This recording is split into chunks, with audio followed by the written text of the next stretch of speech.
C'est à Paris qu'ont défilé les dirigeants syndicaux et politiques. Reportage Julien Dupéret, Yann Moine avec Anne Guillet.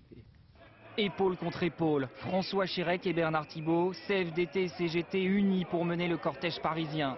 Avec un message, selon François Chérec, le gouvernement ne peut rester sourd aux revendications de la rue.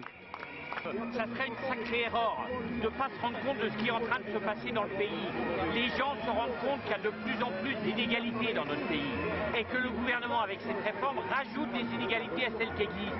Ça devient insupportable. Un peu plus loin, Jean-Claude Mailly au milieu de ses troupes, le leader de Force ouvrière qui menace le gouvernement d'une grève plus dure si la réforme n'est pas retirée.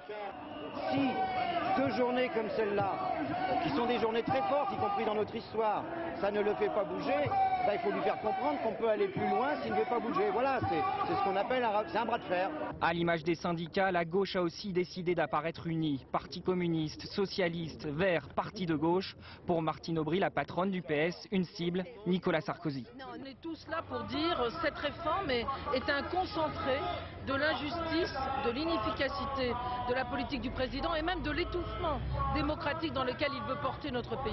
Jean-Luc Mélenchon du parti de gauche promet lui de batailler contre la réforme au Sénat.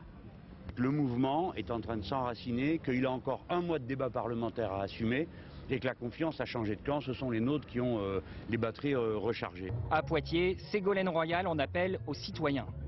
Tous les Français peuvent écrire aujourd'hui à l'Elysée. Tous les Français doivent écrire. Il n'y a pas besoin de mettre de timbre d'ailleurs sur l'enveloppe. Ils doivent écrire au président de la République pour leur dire que la retraite appartient à ceux qui travaillent. Demain à Paris, les syndicats se retrouveront tous pour décider quelle suite donner à leur mouvement. Et avant